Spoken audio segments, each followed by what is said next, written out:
சாவாமை உடையவனாய் இந்த சாவுக்கேதுவான சரீரத்தில் நான் இந்த பூமியில் வாழும்போது வாழ்ந்து அதற்கு பிற்பாடு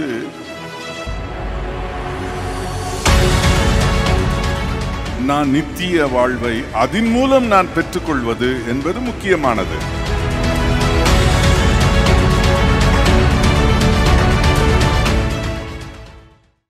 இன்றைக்கு இந்த உயிர்த்தெழுந்த நாள் காலையில் நமக்கு தேவன் கொடுக்கிற செய்தியின் தலைப்பு சாவாமை அழியாமை. The title for today's message is corruptible and incorruptible. ஜென்ம சரீரம் விதைக்கப்படும், ஆவிக்குரிய சரீரம் எழுந்திருக்கும். ஜென்ம சரீரமும் உண்டு, ஆவிக்குரிய சரீரமும் உண்டு. We have a spiritual body and also we have a fleshly human body. இந்த ஜென்ம சரீரம் விதைக்கப்படும், புதைக்கப்படும், ஆவிக்குரிய சரீரம் எழுந்திருக்கும். So this fleshly body will be buried in this earth, but our spiritual body will rise up. இன்றைக்கு நான் உங்களுக்கு பிரசங்கிக்கிறது உயிர்த்தெழுதலின் செய்தி. So the message for today is the message of resurrection.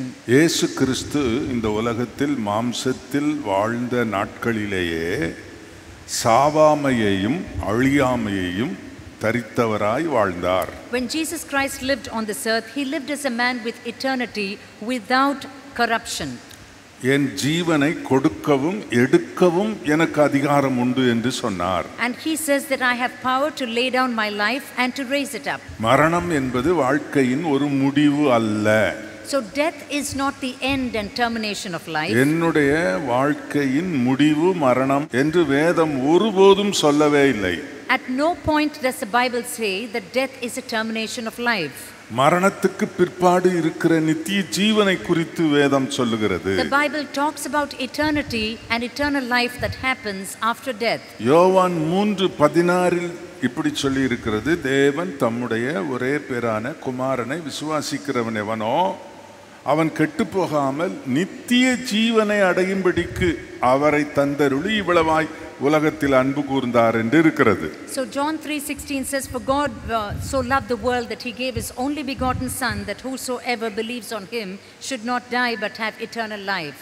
நித்திய ஜீவனை கொடுக்கத்தான் இயேசுவை தேவன் கொடுத்தார் என்று சொல்லி இருக்கிறது. So the Bible says that God the Father gave Jesus so that we may have this everlasting life. நித்திய ஜீவன் என்றால் முடிவில்லா ஜீவன். So what is eternal life? What is everlasting life? That is something that does not have an end. நீங்கள் 1 யோவானில் நீங்கள் வாசித்தீர்கள் என்றால் யாரெல்லாம் இயேசுவை ஏற்றுக்கொண்டார்களோ, குமாரனை உடையவர்களாக இருக்கிறார்களோ, அவர்கள் எல்லாரும் ஜீவனை உடையவர்கள் என்று சொல்லி இருக்கிறது. So 1 John says that he that has the son has eternal life. ஆனால் பரிசுத்த பவுல் என்ன சொல்லுகிறார்? ஆவிக்குரியவன் ஆவிக்குரியவைகளை ஆவிக்குரியவைகளோடு சம்பந்தப்படுத்தி பேசுகிறான். But here we see the Apostle Paul, he compares the things that are fleshly and carnal and things that are eternal. ஏனென்றால் நித்தியம் என்பது பூமியிலே நான் உயிரோடு மாம்சத்தில் இருக்கும் காலத்தில் உள்ளது அல்ல. Because eternity is not something pertinent to what is happening in our fleshly life in this earth. நித்திய ஜீவன் என்பது இந்த மாம்சத்தில் உயிரோடு இருக்கும்போது இயேசு கிறிஸ்துவின் மூலம் எனக்கு கொடுக்கப்படுகிற ஒரு முக்கியமான ஆசீர்வாதம். So one of the chief blessings that we receive is eternal life while we are still existing in this earth. வெளிப்படுத்தின விசேஷம் 3ஆம் அதிகாரம் 1ஆம் வசனத்தின் 2வது பகுதியிலே சொல்லி இருக்கிறது, நீ உயிருள்ளவன் என்று பேர் கொண்டும் செத்தவனாய் இருக்கிறாய் என்று சொல்லி இருக்கிறது. In the book of Revelations chapter 3 we say, I know your works, that you have a name, that you are alive but you are as dead. நீ கைகளை அசைக்கிறாய், நீ பார்க்கிறாய், நீ கேட்கிறாய், நீ பேசுகிறாய், எல்லாம் உன்னுடைய சரீரத்தில் எல்லாம் உயிர் இருக்குது, நடக்கிற, ஆனா நீ செத்தவன் என்று சொல்லுகிறார். So the Lord looks at the church and says, you are alive, you are walking, talking and doing everything, but you are as dead. சாவை உடைய மனிதனாய் வாழ்கிறாய். So you are living and existing a life as though you are a dead man. சாவாமை உடைய மனிதனாய் நீ வாழவில்லை.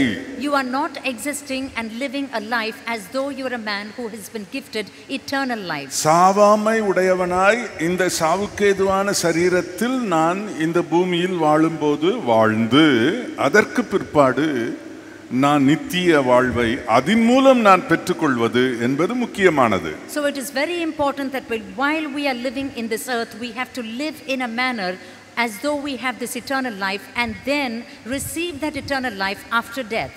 இயேசுநாதர் இப்படி சொல்லி இருக்கிறார், அவர்கள் என் இளைப்பாறுதலில் பிரவேசிப்பதில்லை என்று என் கோபத்தில் ஆணையிட்டேன் என்று சொல்லுகிறார். So Jesus at one time says that out of anger he says that you will not enter that eternal rest.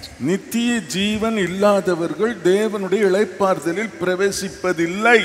So he says that those who do not eternal life cannot enter the divine rest of God in eternity. ஆதியாகமம் 2ஆம் அதிகாரம் 17ஆம் வசனம். So let's turn to Genesis chapter 2 and verse 17. ஆனாலும் நன்மை தீமை அறியத்தக்க விருட்சத்தின் கனியை புசிக்க வேண்டாம், அதை நீ புசிக்கும் நாளிலே சாகவே சாவாய் என்று கட்டளையிட்டார். But of the tree of the knowledge of good and evil you shall not eat, for in the day that thou eatest of it you shall surely die. இயேசு அந்த பொம்மை தமது சாயலான மனுஷனை செய்து அந்த பொம்மையில் தம்முடைய சுவாசத்தை ஊதினார். அவன் உயிருள்ளவனானான் என்று சொல்லவில்லை, ஜீவ ஆத்துமாவானான் என்று சொல்லியிருக்கிறது. So the Bible says that when the Lord God formed man out of the dust, he breathed into his nostrils and the breath of life, and man became a living being. மனிதனை சிருஷ்டிக்கும் போது மரணத்தை வைத்து அவனை சிருஷ்டிக்கவில்லை. Because when God created man, he had no idea or conception about death for man. ஜீவனை அவனுக்குள் வைத்து தான் அவனை சிருஷ்டித்தார். He created man by breathing life into him. அவனுக்கு சொல்லப்பட்டது, நீங்கள் அந்த கனியை புசிக்க வேண்டாம் என்று. So they were given a command that they should not eat of the tree of the knowledge of good and life. அந்த புசிக்கும் நாளிலே சாகவே சாவீர்கள் என்று தேவன் சொல்லுகிறார். And God commanded and told them that on the day you shall eat it, that day you shall surely die. அந்த தேவனுடைய வார்த்தைக்கு கீழ்ப்படிந்து வாழ்ந்த நாட்களில் எல்லாம் ஆதாமும் ஏவாளும் தங்களுக்குள்ளே நித்திய ஜீவன் உடையவர்களாய் வாழ்ந்தார்கள். So all the days that they followed this commandment, they lived in a manner of having eternal life in them. ஆனால் என்றைக்கு அந்த தேவனுடைய வார்த்தைக்கு கீழ்ப்படியாமல் அவர்கள் பாவம் செய்தார்களோ அன்றைக்கே அவர்கள் மரணத்தை எடுத்துக்கொண்டார்கள். But on the day that they disobeyed God, they took upon themselves death. தேவன் மரணத்தை கொடுக்கவில்லை. God did not give them death. மரணம் மனுஷனுடைய தெரிந்து கொள்ளுதல். But death is a choice that man made. 2ஆம் அதிகாரம் 19ஆம் வசனத்தில் அதே மனுஷனை, ஜீவாத்துமாவான மனுஷனை குறித்து இப்பொழுது சொல்லுகிற அந்த வார்த்தையை நாம் பார்ப்போம். But if you go down and read verse 19, we talk about man as a living creature. நீ பூமியிலிருந்து எடுக்கப்பட்டபடியால் நீ பூமிக்கு திரும்ப மட்டும் உன் முகத்தின் வேர்வையால் ஆகாரம் புசிப்பாய், நீ மண்ணாய் இருக்கிறாய், மண்ணுக்கு திரும்புவாய் என்றார். So the Lord now tells man that because you were taken from this earth, you shall return back to this earth. ஜீவ ஆத்துமாவை குறித்து இந்த வசனம் என்ன சொல்லுகிறது? நீ மண்ணுக்கு போவ அப்படி சொல்லுகிறது. So here the Lord says that you are sand and dust, and to the dust you will return. இப்பொழுது இவனுக்குள்ள நித்திய ஜீவன் இல்லை. So there is no eternal life in man at this point. ஆகவேதான் தேவன் மனுஷனாய் இயேசு என்ற நாமத்தில் வெளிப்பட்டார். That is why God came in the form of human flesh through Jesus Christ. அவரை விசுவாசிக்கிறவர்கள் நித்திய ஜீவனை அடைவதற்காக அவரை தந்தருளினார் என்று யோவான் 3:16 சொல்லுகிறது. So John 3:16 says that Jesus came so that we will have eternal life, and whoever believes in him can have this eternal life. 1 கொரிந்தியர் 15ஆம் அதிகாரத்தில் வாசித்த 53ஆம் வசனத்தின்படி, அழிவுள்ளதாகிய இது அழியாமையையும் சாவுக்கு எதுவாகிய இது சாவாமையையும் தரித்து கொள்ள வேண்டும். So 1 Corinthians 15:53 reads, for this corruptible must put on incorruption, and this mortal must put on immortality. சாவை தரித்து கொண்டான ஆதாம். So Adam, he placed on himself and took upon himself death. சாவாமையை தரித்து கொண்டார் இயேசு. But Jesus took upon himself incorruption. இயேசு கிறிஸ்து மூலமாய் நமக்கும் சாவாமை கொடுக்கப்படுகிறது. And through Jesus Christ we have also been given this gift of eternal life and incorruption. ரோமர் 2:8 நீங்கள் வாசித்தால் அதுல என்ன சொல்லி இருக்குது? கீழ்ப்படியாதவர்களுக்கோ உக்கிர கோபாக்கினை இருக்கிறது என்று சொல்லி இருக்கிறது. Romans 2:8 reads, but unto them that are contentious and do not obey the truth but obey unrighteousness, indignation and wrath falleth upon them. எப்பொழுது இது அழிவுள்ள சரீரமாக மாறினதென்றால் ஆதாம் கீழ்ப்படியாமல் பாவம் செய்த பிறகு ஜீவ சரீரம் மரண சரீரமாக மாறிற்று. So the day Adam sinned and disobeyed, our living eternal bodies now has become bodies that have committed itself to death and decay. இயேசுவின் சிருஷ்டிப்பிலே மனுஷனுடைய சரீரத்தில் மரணம் கிடையாது. So initially when God created man, the concept of death did not exist in human flesh. ஆகவே இன்றைக்கு வரைக்கும் இந்த சரீரம் அழிவுள்ள சரீரம் என்று வேதம் நம்மை திட்டமாக சொல்லுகிறது. So the Bible very clearly says that because of disobedience, our flesh now is meant for decay and death. இது அழியும், இது அழிவுள்ள சரீரம் என்று சொல்லியிருக்கும்போது ஒரு அழிவில்லா வாழ்க்கை இருக்கிறது என்பதை நீங்கள் நம்ப வேண்டும். So you have to really believe that there is an eternal life, because you must fully understand that this flesh is meant for death and decay. அந்த அழிவில்லா வாழ்க்கைக்குள் போய் அதெல்லாம் பார்த்துட்டு வந்த ஒருத்தர் எங்களுக்கு அதை பற்றி சொன்னா எங்களுக்கு ரொம்ப நம்பிக்கை விசுவாசமும் அந்த மறுமை குறித்து எங்களுக்கு வரும் அப்படின்னு நீங்க சொன்னா அப்படி ஒரு முறைமை வேதத்தில் கிடையவே கிடையாது. So if you're going to say, I wish I can meet a person who has gone into eternal rest and comes back and tells us his experience, there is no such incidents or any kind of situation where this can happen for you. இயேசுநாதர் தான் உதாரணமாவே சொல்லி இருக்கிறாரு. அவன் கேட்குறான், ஐஸ்வர்யவான் என் சகோதரன் 5 பேர் இருக்கானுவேன், அவனு என்னை விட மோசமான பயலுவேன், அதனால இங்கேருந்து ஒருத்தரை அனுப்புங்க, லாசரு அனுப்புங்க, லாசர் எல்லாருக்கும் தெரியும், அவனை கொஞ்சம் அனுப்புங்க, அவன் போய் சொன்னான் ஒருவேளை மனம் திரும்பி நான் வந்த இந்த இடத்துக்கு வராமல் லாசர் வந்திருக்கிற இந்த இடத்துக்கு வர்றதுக்கு வாய்ப்பு இருக்குது, அனுப்புங்கன்னு ஆபிரகாம்கிட்ட கேட்குறான். So in the story of the rich man and Lazarus, we see the rich man begs the Lord saying, please send Lazarus back to my folk down so that they will repent and not come to this pathetic state that I am in right now. அவனுக்கு சொல்லப்பட்ட பதில் என்ன தெரியுமா? அங்க மோசே இருக்கிறாரு, அங்க Aaron இருக்காரு, அங்க சொர்ணராஜ் இருக்கிறாரு, அப்படி ஊழியக்காரவங்களெல்லாம் சொல்லி அவங்களாம் இருக்கிறாங்க. அவங்க பேச்சை கேட்டு மனம் திரும்பி திருந்துனா திருந்தட்டும், இல்லாவிட்டா இங்கிருந்து ஒருத்தர் போனாலும் அவன் நம்ப மாட்டான். So the Lord replied to the rich man that in this earth there are so many pastors and teachers to teach them and they can repent. If they do not repent, then they will never repent even if a person from here is sent down to teach them repentance. செத்த பிறகு நான் பெறுவதல்ல நித்திய ஜீவன். So eternity is not something that I acquire after death. இந்த அழிவுள்ள சரீரத்தில் நான் வாழும் போதே நான் நித்திய ஜீவனை பெற்று வாழ வேண்டும். So even when I'm in this carnal flesh that is meant for corruption, I can acquire that eternal status. அப்பொழுதுதான் மரணம் ஜெயமாக விழுங்கப்பட்டது என்ற வார்த்தை நிறைவேறும். Only then this truth that death, where is thy victory, will be able to be fulfilled in our life, that death is swallowed up in victory. சாவாமை தரித்துக் கொள்ளுதல் என்றால் என்ன? தேவன் சொன்ன காரியத்திற்கு கீழ்ப்படிந்து நடந்தால் சாவாமை தரித்துக் கொண்டீர்கள் என்று அர்த்தம். So what does it mean by putting on incorruption? It means that we have to obey the word of God, and by doing that we put on incorruption. கீழ்ப்படியாவிட்டால் நித்திய சாவு அல்லது நித்திய மரணம். So if you disobey, that means you have eternal death. எபிரேயர் 3:18 சொல்லுகிறது, பின்னும் என்னுடைய இளைப்பாறுதலில் பிரவேசிப்பதில்லை என்று அவர் யாரை குறித்து ஆணையிட்டார்? கீழ்ப்படியாதவர்களை குறித்தல்லவா? So Hebrews 3:16 reads, and to whom sware he that he should not enter into rest, but to them that believeth not. கீழ்ப்படியாதவர்களுக்கு நித்திய ஜீவன் கிடையாதாம். For those who do not believe and those who are disobedient, there is no eternal rest. இஸ்ரவேல் மக்கள் எகிப்து தேசத்திலிருந்து மீட்கப்பட்டு சிவந்த சமுத்திரத்தின் வழியாக அவர்கள் கானான் தேசம் அல்லது வாக்குத்தத்த தேசத்தை நோக்கி பயணம் ஆரம்பித்தார்கள். So the Israelites were redeemed from Egypt and they started to journey towards the promised land through the Red Sea. தேவன் அவர்கள் மேலே மேகமாய் அக்னி ஸ்தம்பமாய் கூட வழிநடத்தி கொண்டே போனார். And the Lord journeyed with them as a cloud and as a pillar of fire. அந்த சபையிலே 20 லட்சத்துக்கு மேல் மக்கள் இருந்தார்கள். And there were more than 20,000 lakhs of people who were there. அவர்கள் குறிப்பிட்ட ஒரு இடத்துக்கு அத கானான் தேசத்துக்கு பாதி தூரம் இருக்கும் அந்த நிலையில் அவர்கள் போன போது ஜனங்களும் விரும்பினார்கள். தேவனும் சொன்னார், நீ கோத்திரத்துக்கு ஒருவரை நியமித்து 12 பேரை போய் இந்த வாக்குத்தத்த தேசத்தை வேவு பார்த்து வரும்படி அவர் சொன்னார். So at that point of time, the Lord says, you appoint one person from every tribe so that you can just go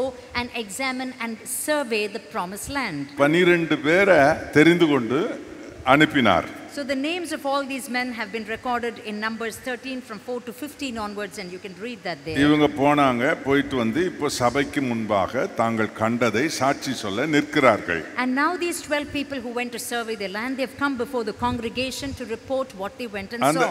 அந்த சபை இவ்வளவு சின்ன சபை அல்ல, அது 20 லட்சம் பேருக்கு மேல இருக்கிறார்கள். So that was not a small congregation like this. There were 20 lakhs of people who were there. அவர்கள் என்ன சொன்னார்கள்? அந்த 12 பேரில் 10 பேர் என்ன சொன்னார்கள்? நாங்கள் ராட்சதர்களை பார்த்தோம், நாங்கள் ஏனாக்கியரை பார்த்தோம், அவங்க முன்னால எங்களை வெட்டுக்கிளி மாதிரி எங்களுக்கு தெரிஞ்சோம், அவங்களுக்கும் நாங்கள் வெட்டுக்கிளி மாதிரி தான் தெரிஞ்சோம். இதெல்லாம் இந்த நாட்டை சுதந்திரிக்கிறது, கானானை சுதந்திரிக்கலாம் சுலபமான காரியம் இல்லை, முடியாது, கடினம் என்று அவர்கள் அறிக்கை பண்ணதும் சபை மொத்தம் ஓன்னு கூச்சலிட ஆள ஆரம்பித்து விட்டார்கள். So these 12 people, they came and reported that we are so weak and we are not strong and we are like grasshoppers and they are giants. We will never be able to overcome the people in the promised land. And the congregation wept aloud. இவர்கள் கண்டது சொன்னது உண்மைதான், ஆனால் அதிலே அவிசுவாசம் இருந்தது. So what these people saw were true, but there was an element of unbelief that was mixed in what they were declaring. வேதம் என்ன பதிவிட்டிருக்கிறது? அவர்கள் துர்ச்செய்தியை கொண்டு வந்தார்கள் என்று. So the Bible says that they brought about a message that was very evil and not good. பெரிய ராட்சதர்கள் இருக்கலாம், அது பெரிய அரணிப்பான நகரமாய் இருக்கலாம், ஆனால் தேவன் என்ன சொன்னார்? அந்த வசனத்தை அவர்கள் சற்று கூட நம்பவில்லை. Of course it was true that those giants were there, it was a strong place and things like that, but they did not believe the promise that God had given them. இப்பொழுது அந்த வசனங்களை நான் வாசிக்கிறேன், நீங்கள் கவனியுங்கள். எண்ணாகமம் 14ஆம் அதிகாரம் 36ஆம் வசனத்திலிருந்து நான் வாசிக்கிறேன். அந்த தேசத்தை சோதித்து பார்க்கும்படி மோசேயால் அனுப்பப்பட்டு திரும்பி அந்த தேசத்தை குறித்து துர்ச்செய்தி கொண்டு வந்து சபையார் எல்லாரும் அவனுக்கு, அதாவது மோசேக்கு விரோதமாக முறுமுறுக்கும்படி அந்த துர்ச்செய்தியை சொன்னவர்களாகிய அந்த மனிதர் கர்த்தருடைய சன்னதியில் வாதையினால் செத்தார்கள். Numbers 14:36 and 37 reads, and the men which Moses sent to search the land, who returned and met the congregation to murmur against him by bringing up a slander upon the land, even those men that did not bring up the evil report upon the land died by the plague before the Lord. 38ஆம் வசனம் வாசிக்கிறேன், கவனியுங்கள். தேசத்தை சுற்றி பார்க்க போன அந்த மனிதரில் நூனின் குமாரனாகிய யோசுவாவும் எப்புனேயின் குமாரனாகிய காலேபும் மாத்திரம் உயிரோடு இருந்தார்கள், மற்ற எல்லாரும் செத்துட்டாங்க. So verse 38 reads, but Joshua the son of Nun and Caleb, which were of the men that went to search the land, only 2 of them lived still. இதிலிருந்து நம்ம என்ன படிச்சுக்கிறோம்? So what do we learn from this incident? நம்ம மேற்கொள்ள முடியாத பெரிய பெரிய காரியங்களை நமக்கு முன்பாக இருக்கலாம். So we may be faced with great situations with which we are not able to overcome. ஆனால் அந்த இடத்தில் தேவன் எனக்கு என்ன வாக்கு பண்ணி இருக்கிறார் என்பதுதான் என் வாழ்க்கையில் முதலாவது வர வேண்டுமே தவிர, நான் என்ன பார்க்கிறேனோ அதை கண்டு பயந்து நான் அறிக்கை செய்தால் அது துர்ச்செய்தி என்று வேதம் சொல்லுகிறது. So even when you're really faced with terrible situations, we should only focus our attention upon the promise of God and not declare things that are contrary, because those contrary words are evil reports. காலேபும் யோசுவாவும் என்ன சொன்னார்கள்? இவர்கள் சொல்லுகிறபடி அதெல்லாம் சரிதான், ஆனால் அவர்களை காத்த நிழல் அவர்களை விட்டு நீங்கி விட்டது. அங்கு அவர்களுடைய முகங்கள், அவர்களுடைய பேச்செல்லாம் கேட்டால் சீக்கிரமா கர்த்தர் நம்மோடு இருந்தால் எளிதில் நாம் அந்த தேசத்தை சுதந்திரிக்க முடியும் என்று சொன்னார்கள். But Joshua and Caleb, even they saw the same thing, but their reports were different. They said very easily we will be able to overcome these giants. பெரிய விஷயத்துக்கெல்லாம் போக வேண்டாங்க.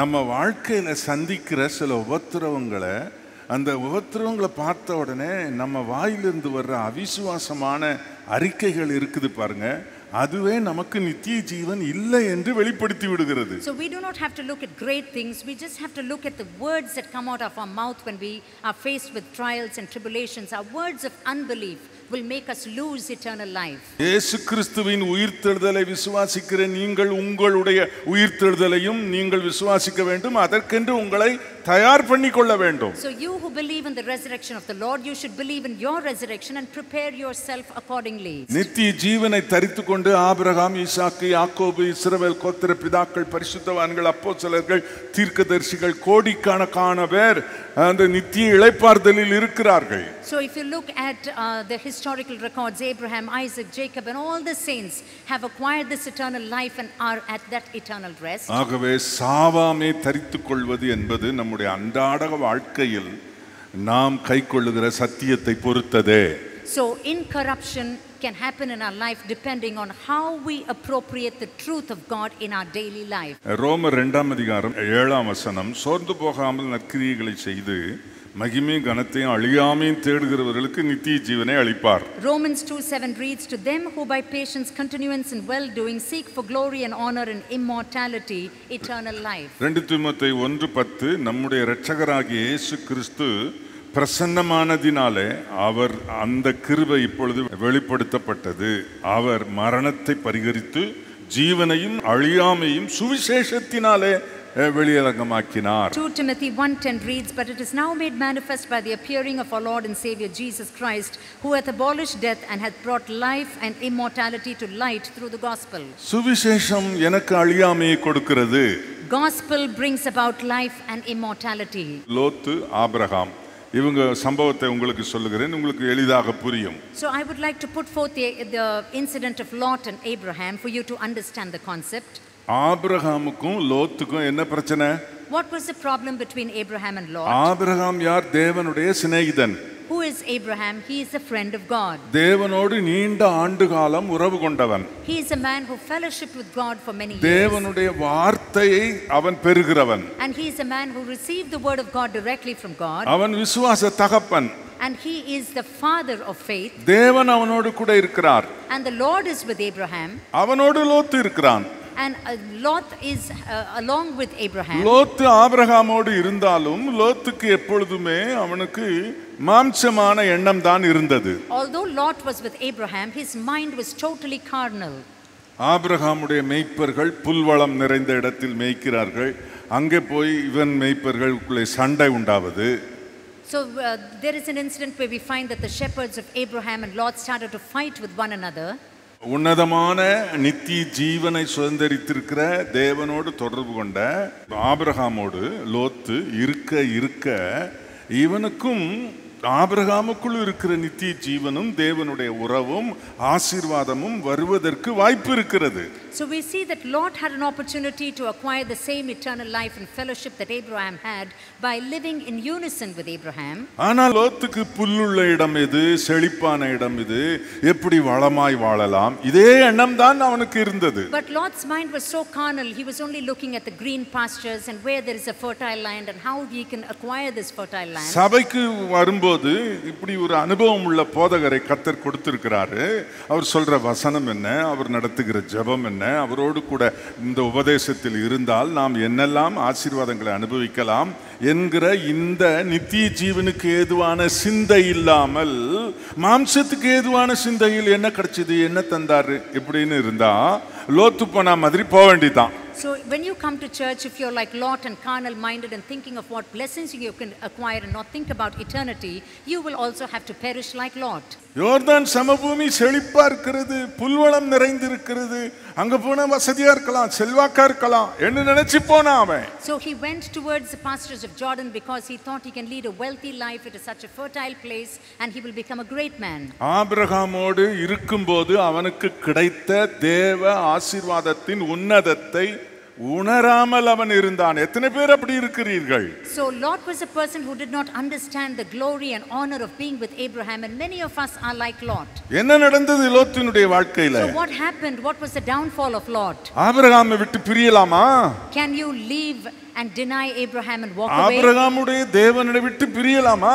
Can you leave God who is like Abraham in our lives? நித்திய ஜீவனை குறித்து சிந்தை இல்லாமல் இருக்கலாமா? Can you live life without thinking about eternity?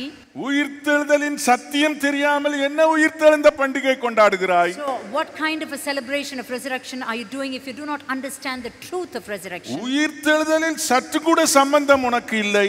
நீ தேடுவதெல்லாம் உலக வளம். அப்படி இருக்கும்போது உயிர்த்தெழுதலில் எப்படி உனக்கு பங்கு இருக்கும்? There is no element of resurrection in you, and then how can you enjoy this eternal life in eternity? அவன் எதை தெரிந்து கொண்டானோ அதற்கு தேவனால் ஒரு நாள் அழிவு வந்தது.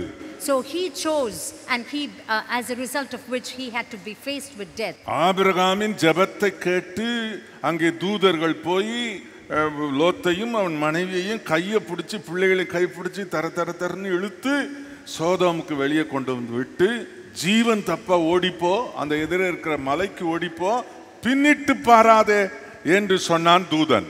So the angel of the Lord hearkened unto the prayer of Abraham, and they were sent to deliver Lot, and Lot was brought forth, and he went to the mountains and was commanded not to turn and look back. லோத்தும் ஆபிரகாமும் ஒன்றா இருந்ததை மட்டும் எழுதிவிட்டு இதை எழுதாமல் விட்டிருக்கலாமே. So the Bible could have just recorded the times in which Lot and Abraham lived together. Why is it there is a record of how they separated? வேதம் சொல்லுகிறது உங்களுக்கும் எனக்கும் படிப்பினைக்காக எழுதப்பட்டிருக்கிறது. So the Bible says that this is recorded here so that we can learn from this. இவ்வளவு சாட்சி பூர்வமாக நமக்கு சான்றுகள் இருந்தும் ஆபிரகாமை விட்டு லோத்து பிரிந்தது ஜீவனை விட்டு மரணத்துக்கு நோக்கி, நித்திய ஜீவனை விட்டு சாவை நோக்கி, சாவாமை விட்டு சாவை நோக்கி, அழியாமை விட்டு அழிவை நோக்கி போகிறதற்கு சமம். So when Lot separated himself from Abraham, what does it signify? He separated mortal from immortality, life from death, and eternity from death. எதிரே இருக்கிற மலைக்கு ஓடி போனா ஐயோ அங்க போன செத்துருவேன், நான் இந்த பக்கத்துல இருக்கிற கிராமத்துக்கு போறேன்னு சொல்றான். So even then he ran to the mountains, and then he got scared thinking he will die in the mountains, and went to a nearby village. நீண்ட நாள் விசுவாசியா இருந்தாலும் எப்பவாவது ஆண்டவர் சொன்ன வசனத்தின்படியே செய்வது என்கிற ஒப்புக்கொடுத்தல் உங்களுக்கு இருக்கிறதா? So you may be a believer for a long time, but do you have this surrender and conviction in your life that you have to surrender to the word of God? இல்ல அது சரியில்லை, இப்படித்தான் சரி, இந்த வசனம் இப்படி வாழ முடியாது, இப்படித்தான் வாழ்ந்தா தான் நல்லா இருக்க முடியும், இந்த மாதிரி இன்னைக்கும் நம்ம செய்யறோமே. So are you also like Lot, making selective choices about the word of God, obeying some truth and disobeying the rest? லோத்தே ஆபிரகாமோடு இருந்தபோது தேவனோடு தொடர்பு கொண்டு இருந்தாய், சத்தியத்திலே உனக்கு தொடர்பு இருந்தது, மகிழ்ச்சி இருந்தது, சந்தோஷம் இருந்தது, சமாதானம் இருந்தது, ஆரோக்கியம் இருந்தது.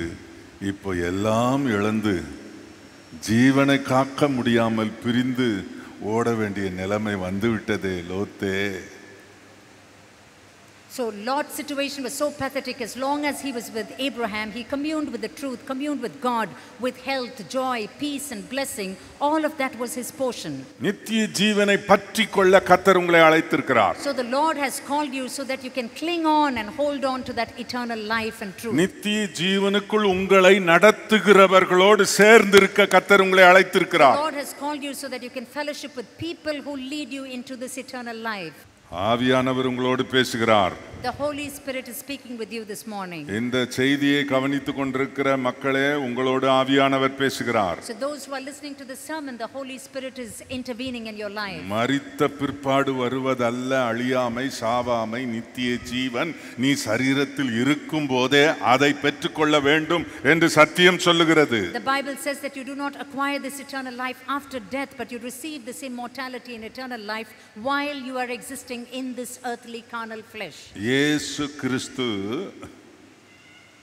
சரீரத்தில் வாழ்ந்த நாட்களிலே அவருக்குள்ளே சாவாமை இருந்தது, நித்திய ஜீவன் இருந்தது. ஆகவே அவர் மரித்து எப்பொழுது எழும்ப வேண்டும் என்று தேவன் குறித்திருந்தாரோ அந்த மூன்றாம் நாளில் அவர் திரும்ப உயிரோடு எழும்ப முடிந்தது. When Jesus was living in this earth, he put on immortality and incorruption, and therefore when he died, he was able to rise up to that eternal life. நமக்கு மூன்றாம் நாளில் உயிரோடு எழும்பும் தேவ திட்டம் கிடையாது.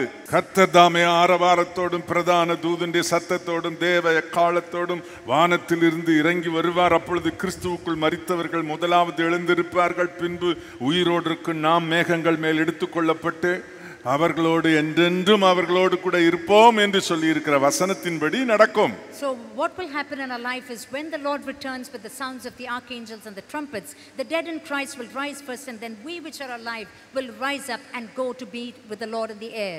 அந்த உயிர்த்தெழுதலில் யாரெல்லாம் உயிரோடு எழும்பலையோ அவங்கெல்லாம் நித்திய ஜீவனை வாழும்போது பெற்றிராதவர்கள். So those who do not rise up at that time, they are the ones who have not received eternal life while they are existing in the earth right now. இந்த வசனத்தை வாசிப்போம். 1 கொரிந்தியர் 15:53 அழிவுள்ளதாகியது அழியாமையும் சாவுக்கேதுவாகியது சாவாமையும் தரித்து கொள்ள வேண்டும். அழிவுள்ளதாகியது அழியாமையும் சாவுக்கேதுவாகியது சாவாமையும் தரித்து கொள்ளும் போது மரணம் ஜெயமாக விழுங்கப்பட்டது என்று எழுதியிருக்கிற வார்த்தை நிறைவேறும். 1 Corinthians 15:53 and 54, for this corruptible must put on incorruption, and this mortal must put on immortality. So when this corruptible shall have put on incorruption, and this mortal have put on immortality, then shall be brought to pass the saying, death is swallowed up in victory. மரணம் ஜெயமாக விழுங்கப்பட்டது என்ற வார்த்தை நான் செத்த பிறகு நிறைவேறதில்லை. இந்த சரீரத்தில் அழியாமையை தரித்து கொண்டு வாழும் போதே மரணத்தை வென்று வாழ்கிற நித்திய ஜீவனுக்குரியவன் நான். ஹல்லேலூயா. So this promise, death is swallowed up in victory, does not happen only after we die, but it happens when we who are mortal puts on that immortality while we are existing in this earth now. இந்த சரீரத்தை விட்டு போகும் நேரம் வந்தா மகிழ்ச்சியோட அப்பா நான் வருகிறேன். பவுல் சிரச்சேதம் பண்ண போறாங்க. அவர் சொல்றாரு, நல்ல போராட்டத்தை போராடினேன், விசுவாசத்தை காத்து கொண்டேன், ஓட்டத்தை முடித்தேன், இதோ எனக்கு கிரீடம் வைக்கப்பட்டிருக்கிறது, நான் கிரீடம் சூட போகிறேன். என்ன மாதிரி ஸ்டேட்மெண்ட் மரிக்கும் நேரத்துல? So just look at the statement that Paul says, that he has fought the good fight and he has finished his race and he is ready for the home call. மரணம் என்பது தேவன் எனக்கு குறித்த நாள். So death is just an appointed time that God has given to me. அது மகிழ்ச்சியின் நாள். And that is a day of joy. அது தேவனுடைய அழைப்பு நிறைவேறும் நாள். That is a day when God's calling comes to pass and is fulfilled in our அது life. நித்திய ஜீவனுக்குள் பிரவேசிக்கும் நாள். That is a day when we enter our eternal life and rest. உயிரோடு எழும்பும் ஆயத்தத்தோடு நான் அந்த மரணத்துக்குள் பிரவேசிக்க கர்த்தர் என்னை அழைக்கிறார். So the Lord has called me so that I can enter this eternal rest while preparing myself for it in this life. ஒரு 3 வசனத்தை வேகமா வாசித்து முடிச்சிடுறாங்க. நீதிமொழி 16:18 அழிவுக்கு முன்னானது அகந்தை, விழுதலுக்கு முன்னானது மனமேட்டிமை. Proverbs 16:18 reads, pride goeth before destruction and an haughty spirit before a fall. அகந்தை, மனமேட்டிமை யாருக்கெல்லாம் இருக்கிறதோ அவர்களுக்கெல்லாம் இருக்கிறது அழியாமை அல்ல, அழிவு. So those who have pride and a haughty spirit, they don't have eternal life, they are faced with death and destruction. நீதிமொழி 18:12 வாசிக்கிறேன். அழிவு வரும் முன் மனுஷனுடைய இருதயம் இருமாப்பா இருக்கும், மேன்மைக்கு முன்னானது தாழ்மை. Proverbs 18:12 reads, before destruction the heart of man is haughty, and before honor is humility. அகந்த, இருமாப்பு.